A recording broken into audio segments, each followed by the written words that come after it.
بسم اللہ الرحمن الرحیم۔ پیش خدمت ہے محترم خرم مراد رحمۃ اللہ علیہ کی ایک کتاب جس کا نام ہے چند تصویریں سیرت کے البم سے۔ کتاب 6 ابواب پر مشتمل ہے۔ اس کتاب کے صوتی اثرات خاکسار ڈاکٹر منور احمد انیس کی طرف سے پیش کیے جا رہے ہیں۔ یہ میرے البم کے 5 مختلف حصوں کی 12 تصویریں ہیں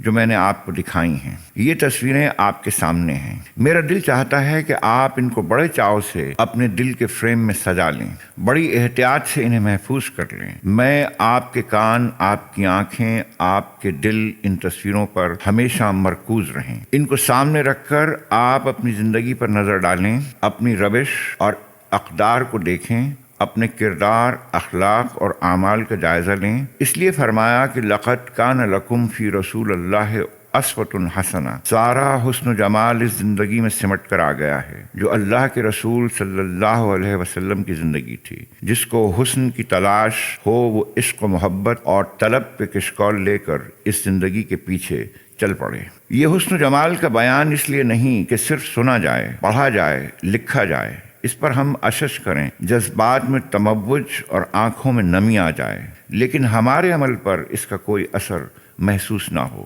بلکہ اس لیے ہے کہ ہم اس کو اپنے اندر جذب کریں، خود کو اس سانچے میں ڈھالنے کی کوشش میں لگ جائیں، اس کے رنگ میں رنگ جائیں، وہی مقاصد ہماری زندگی کے مقاصد ہوں، وہی طرز اور روش اور وہی ادائیں ہماری ہوں جو اس اسوہ کے ہر پہلو سے جھلکتی ہیں۔ اب آپ پوچھ سکتے ہیں کہ وہ راستہ اور طریقہ کیا ہے جس سے ہمارے اندر اتنا شوق طلب اور عزم، اتنی آرزو اور حوصلہ، اتنی ہمت اور استعداد پیدا ہو کہ ہم اس عالی شان اسوہ کی پیروی کر سکیں، ہماری زندگی میں بھی اس کا حسن و جمال کسی نہ کسی درجے میں چھلکنے لگے۔ آپ کے سوال کا جواب اس آیت قرآنی کے اگلے حصے میں موجود ہے، جس کا پہلا حصہ اس اسوہ کی نشاندہی کرتا ہے۔ آپ آیت کو پورا پڑھیں تو وہ طریقہ واضح ہو جاتا ہے جس سے آپ وہ زاد راہ حاصل کریں کہ جس سے آپ یہ سفر طے کر سکیں۔ فرمایا گیا ہے کہ رسول اللہ صلی اللہ علیہ وسلم کا اسوہ حسنہ ہے ہر اس شخص کے لیے جو اللہ اور یوم آخرت کا امیدوار ہو اور جو کثرت سے اللہ کو یاد کرے۔ اللہ اور یوم آخرت کی امیدواری اور کثرت سے اللہ کا ذکر، یہ 2 چیزیں اگر آپ میں ہوں تو آپ کا راستہ آسان ہے۔ یہاں اللہ اور یوم آخر پر ایمان لانے والے کا ذکر نہیں بلکہ یرجو کا لفظ ہے، گویا کہ ضرورت قول و قرار والے ایمان کی نہیں، ضرورت اس ایمان کی ہے جو زندگی کی ساری امیدیں، ساری تمنائیں اور آرزویں، سارے مقاصد اور توقعات، ساری تگ و دو اللہ اور یوم آخرت پر مرکوز کرتے۔ آپ بیان سیرت کو جتنا بھی سنیں اور جتنا بھی پڑھیں، ساری امیدیں دنیا سے کاٹ کر اللہ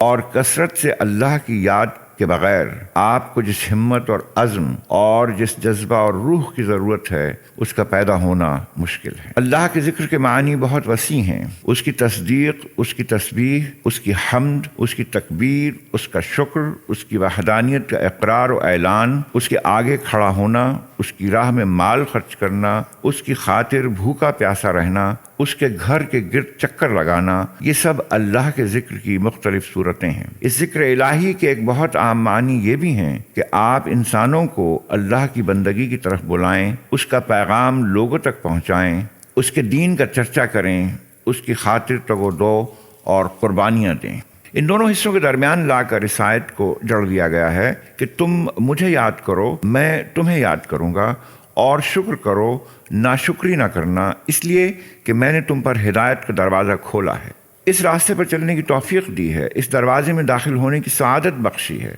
یہ میرا احسان ہے،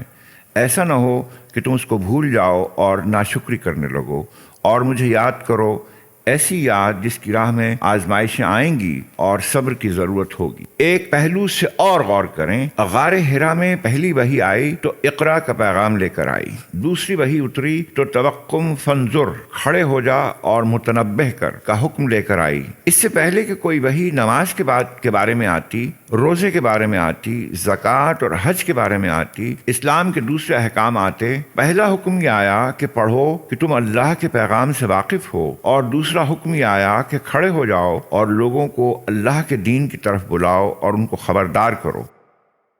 دعوت کا فریضہ ایسا ہے جس سے کسی صورت میں مفر نہیں ہے، اور سچی بات یہ ہے کہ آپ کے اسوہ میں جو سب سے غالب چیز ہے وہ یہی ہے کہ آپ نے کھڑے ہو کر اپنی قوم کو خبردار کرنا اور اللہ کی طرف بلانا شروع کر دیا اور اللہ کی کبریائی قائم کرنے کی جد و جہد شروع کر دی۔ اسوہ حسنہ کی یہ تصویریں آپ کو پکارتی ہیں اور دعوت دیتی ہیں کہ آپ کے گرد و پیش، آپ کے شہر میں، آپ کے محلہ میں، آپ کے کالج میں، اسکول میں، یونیورسٹی میں، آپ کے دفتر میں، کارخانے میں، آپ کے گھر اور خاندان میں جس تک اللہ کا پیغام نہیں پہنچا ہے، آپ اس کے لیے ذمہ دار ہیں کہ اس کو پہنچائیں۔ ان میں سے ہر شخص قیامت کے دن آپ کا گریبان پکڑ کر آپ کے خلاف دعویٰ دائر کر سکتا ہے اور کہہ سکتا ہے کہ یہ شخص ہے جو اللہ کے پیغام کو جانتا تھا، اس کو پھیلانے اور غالب کرنے کا مدعی بھی تھا، اس کے اوپر حق واضح تھا، لیکن اس نے اس حق کو ہم تک نہیں پہنچایا۔ دعوت اللہ کی ذمہ داری اور جواب دہی کا یہ شدید احساس اپنے اندر پیدا کیجیے۔ شب و روز اسی مقصد اور دھن میں لگے رہیے، دل سوزی اور محبت کے ساتھ کام کیجیے، اپنے رب سے محبت کیجیے، اس کے رسول صلی اللہ علیہ وسلم سے محبت کیجیے، اس کی راہ میں ساتھ چلنے والوں سے محبت کیجیے، اپنے رب کی ہر مخلوق سے محبت کیجیے۔ کوئی وجہ نہیں کہ جو دعوت لے کر آپ کھڑے ہوئے ہیں وہ ملک کے گوشے گوشے میں نہ پھیل جائے۔ اللہ تعالی ہم سب کو اپنے محبوب صلی اللہ علیہ وسلم کے نقوش قدم پر چلنے کی توفیق عطا فرمائے۔